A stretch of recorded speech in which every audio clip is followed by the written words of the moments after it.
Who are you? And what is it that you're bringing to the table is really the topic of this conversation. I thought I knew who I was. And if you had tried to even give me this talk 3 years ago, I would have been like, I totally know. But I had this moment a couple years ago that really changed my understanding, and I'm going to share it with you now, as painful as it is. About 2 years ago, I was in the process of shutting down a company I had built. And I had built it from this itsy-bitsy little fledgling thing to this multi-million-dollar firm that had defeated Microsoft and had done a series of other things, profiled in the Wall Street Journal and stuff. But after 11 years, it was time to shut it down. So the staff was gone, and the things I was facing every single day were things like, how do I get rid of 20 staplers? Because everyone knows that when you're building up a company, there's all sorts of things that are going on, but when you're shutting down a company, the oddest things that you have to pay attention to. And staplers just became my nemesis. Like, they just kept coming out of drawers everywhere, and after a while, I was like, why do we have these staplers in the first place? And to say I was blue is sort of underestimating it. It was one of those times in my life where I had felt like I was really a failure, because there's something about shutting something down that seems really limiting. And so it was one, most days I woke up and I thought about all these operational issues and legal issues and tax issues and stuff. And what I wanted to do every day was to go put on my pajamas, grab a bag of Lay's barbecue potato chips, and hide in bed. But I was invited to a party, and it was a girlfriend who was launching her second book. By the way, doing a book is like having a child, so you don't not go to someone's book launch party. It's kind of a big deal. So I was like, oh my God, I'm going to have to kind of pull myself together and go to this party. And as I'm standing in a crowd, a little circle starts to form. And introductions start to go around. I'm so-and-so of the Wall Street Journal. I'm so-and-so of Apple Computer. I live in Silicon Valley, by the way. I'm so-and-so of Google. And it was muckety-mucks. And as I'm coming around, it's becoming my turn, I feel like I'm in an Alice in Wonderland scene, where I've taken this pill, gone down the rabbit hole, and people are much, much taller than I am, and I have shrunk. And I stuck up my hand and I said, I am nobody. A couple friends were there who chimed in and said, she's written a book and she's done a couple things in her life.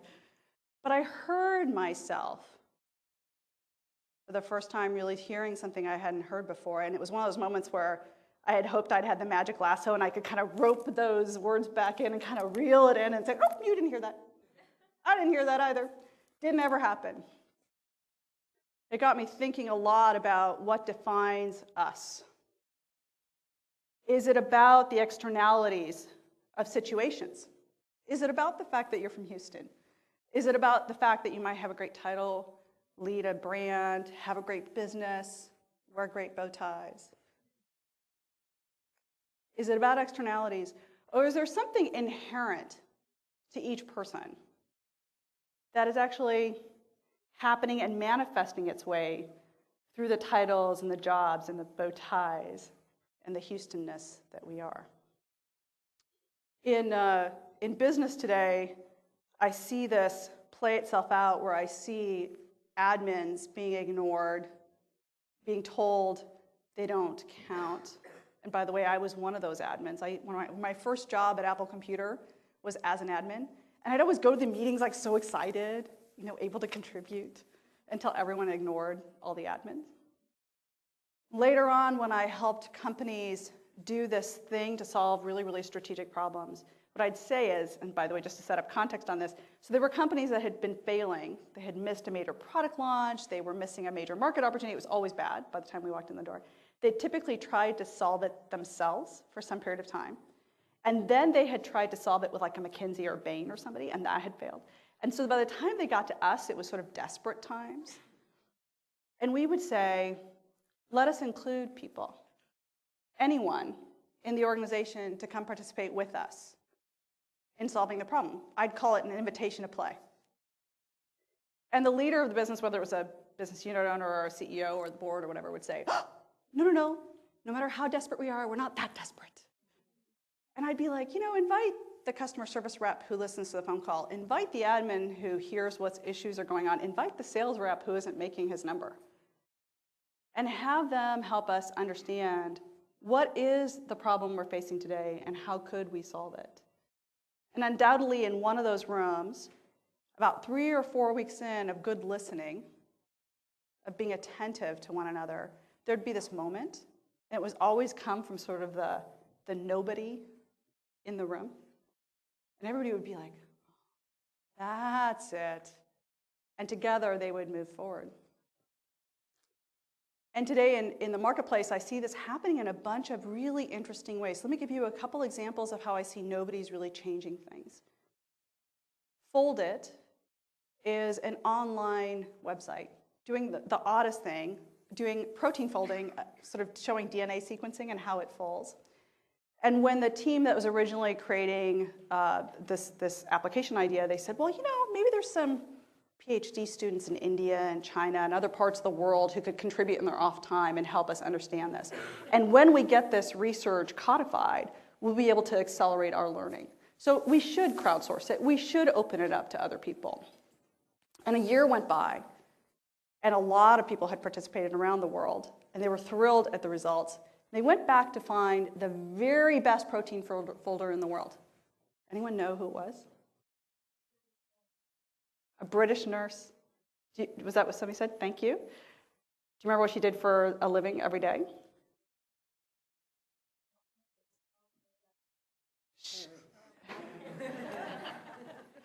She was an admin during the day.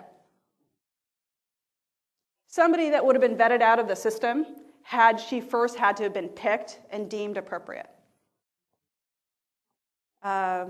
Patients like us, how many of you guys know that example?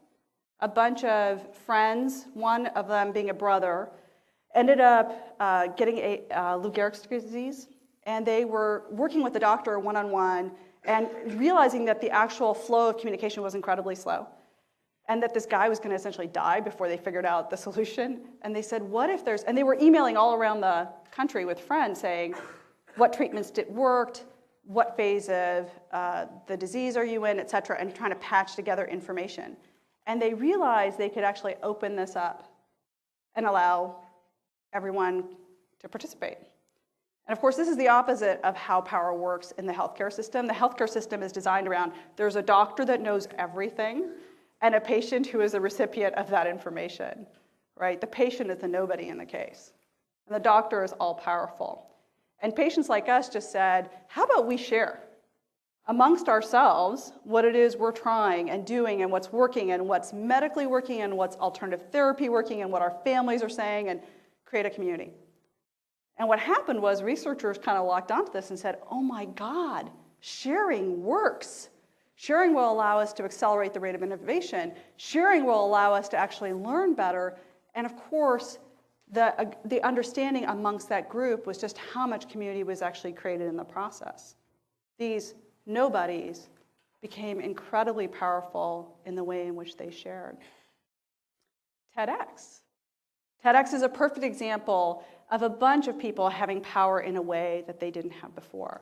TED, 5 years ago, was a conference that was a couple thousand people total in the world at 2 events. And today, 3 years after they opened it up and said, maybe some people might like to get together once in a while and curate their own ideas that matter with incredibly passionate curators, by the way, and bring together their community of people. And in that process, 3,500 events like this have gone on around the world. Nobodies, invisible to the system, that were brought in because of platforms, because of openness, because of transparency, because of crowdsourcing. Now you could look at all that and say that's a technology solution that's solving all that. But actually what's happening underneath the technology solution is that anyone, quite possibly everyone, has a role to play. Not because they are chosen, not because they are vetted, not because they are perfect, not because they have a great title, not because they are powerful in the way the society deems them powerful, but because they have value to add to the system.